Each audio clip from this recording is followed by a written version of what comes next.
flat, glossy, iridescent. What the hell did that mean? Julie Baker had always just seemed plain to me. Until now.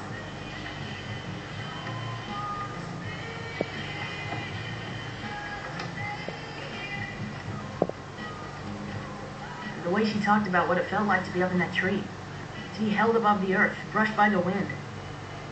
Who in junior high talks like that? And this weird feeling started taking over in the pit of my stomach. I didn't like it. I was slipping, man. And it was time to get a grip. That was it. A dress-up, sit-down dinner with Julie Baker was in my immediate future. And that made seeing Julie at school more uncomfortable. I found myself staring at her in class. The way her hair fell back over her shoulders. She looked just like the picture in the newspaper. Dan and Tressler caught me watching. They didn't do something fast. It could spread like wildfire. There's a bee in her hair. There it goes. There's no bee. It flew out the window. I convinced myself I dodged a bullet. I had to put Julie out of my mind. Keep the focus on the important stuff like schoolwork. My weakness was unnerving. I need a sharpener. You heard her knocking? Hey, what you got there, Dad's Playboy? None of your business. Get my best to Miss October. Get out! Or should I say your best? You're disgusting! Another disaster avoided. My life had become a minefield. Hey, man. Hey. What's this? Whoa. It's not what you think. It is what you think, but I can explain. Yeah, I can't explain. Can we just talk about it later? I had to talk to someone. Why not Garrett? Maybe he could help me get back on track. Garrett was surprisingly sensitive in matters of the heart. Are you freaking mental? Julie Baker, you hate her. Well, that's what's so weird. I don't think I do. I can't stop thinking about her. You got it bad, man. What do I do? You got a nip this in the butt. I mean, think about it. These aren't real emotions. They're not? No, you just feel guilty because of the whole egg thing. Yeah, and he sold her yard. Exactly. Of course, the place is a dump anyways. It was not her fault. Her dad's got a retarded brother and all their money goes to helping him. A retard? Well, shoot that out to tell you something. About what? About Julie. What are you saying? The apple doesn't fall far from the tree, my friend. I couldn't believe it. I wanted to yell at him. Tell him that he didn't know Julie like I did. All that came out was... Oh. Right. Yeah. Right. I'll talk to you later. I was supposed to go to Garrett's after school. I couldn't be around him. He'd crossed the line. And standing right next to him across that line was my father. I didn't care what they thought. I liked Julie Baker. I wanted to look good for Julie. But I didn't want her to think that I wanted to look good for her. It was a fine line.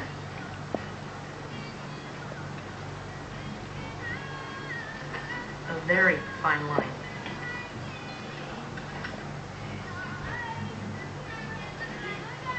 Coming!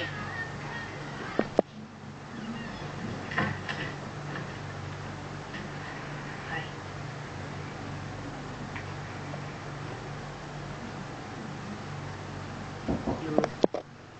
I heard you and Garrett making fun of my uncle in the library. And I don't want to speak to you. Not now, not ever.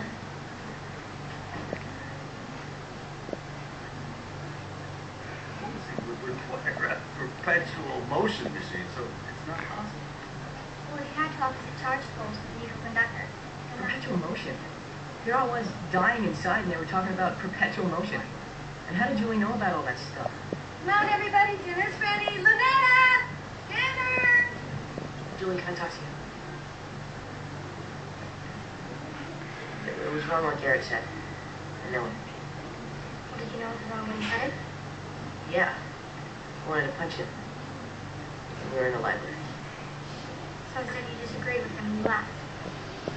Yeah. And that makes you a coward.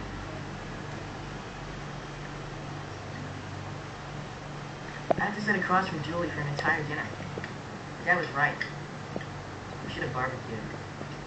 Through it all, Julie didn't say a word to me. Never even looked at me. Until she was about to leave. I'm sorry I was so angry when we first came in. I think everyone had a good time. The moms were the Mexican writers. Thank you. Her apology made things worse. I knew I wasn't forgiven. It was like I wasn't even important enough to hold a grudge against. What? I didn't know.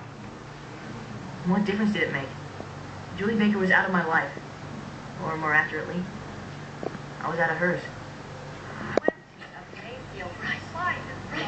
Right. What are you doing here? Julie Baker's in the third room. So? So she's got a wad of cash. Oh shit. Oh true, I saw her counting it by our locker. And now, please give a big Mayfield School welcome to your 1963 Basket Boys. Julie with cash? What did this mean? Was it possible she was gonna bid on me? First up, member of the debate team. And his Now only Eddie Trulock stood between me and the auction block. model airplane building. I wasn't interested in his hobbies or what was in his basket. Let's start the bidding at $5. All I could think of was Julie. Anybody? What if she did bid on me? Anybody at all? What if she got stuck in a bidding war with Sherry and Melanie and lost out? No bidders? I was contemplating the horrors of this scenario when... $8. There you go. $8. That's more like it. Do I hear 10? Julie Baker was bidding on Eddie Trulock? Okay, 8 going once. How could she bid on Eddie Trulock? 8 going twice. How could she bid on anyone? Sold to Julie Baker.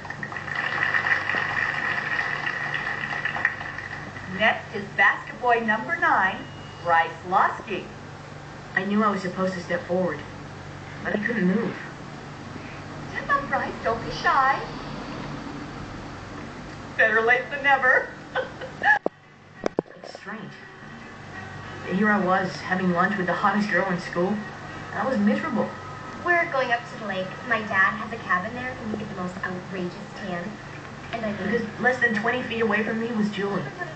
My Julie, with Eddie Trulock. She's laughing. What was she laughing about? How could she sit there and laugh and look so beautiful? Bryce, are you alright? What? What are you staring at? Nothing. Lunch is really delicious, Bryce. Bryce, did you hear me? This is a really delicious lunch. Can we not talk about tens or food? Now, what do you want to talk about? I don't know. Perpetual motion? You know anything about that? Perpetual what? I don't know what came over me. It's like I was possessed or something. Julie, I gotta talk to you. What? What's going on, Bryce? What are you doing? Bryce, stop it! Bryce didn't even make it to first base. Hey, Bryce, I'll get you. Julie! Julie! Julie, wait, can we talk? Julie! What's the matter with you? Leave me alone, Jared. You get a date with the finest girl on campus, and you blow it for Julie. You wouldn't understand. I completely don't understand. We're talking about Julie Baker here.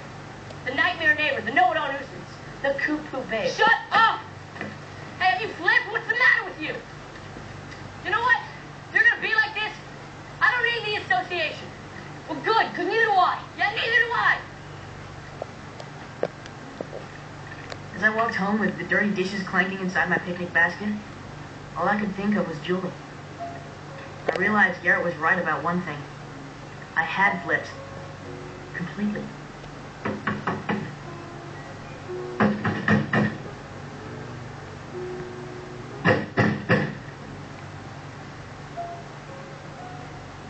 Hello? Oh, hi, Mrs. Baker. Is Julie there? Oh, sorry, Bryce. Julie doesn't want to talk.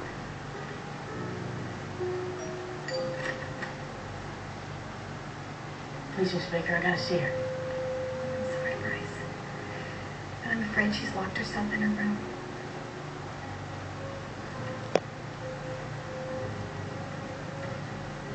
I tried to go to bed early that night. I couldn't sleep. I watched her house from my window for hours. I had to find a way to show her how I felt. It was tricky because the cockpit was recessed. I tried to give Eddie my full attention, but it was difficult because Bryce was right behind him. Eddie was saying something about intake valves when, out of nowhere, Bryce stood up and marched straight towards him. Julie, I gotta talk to you.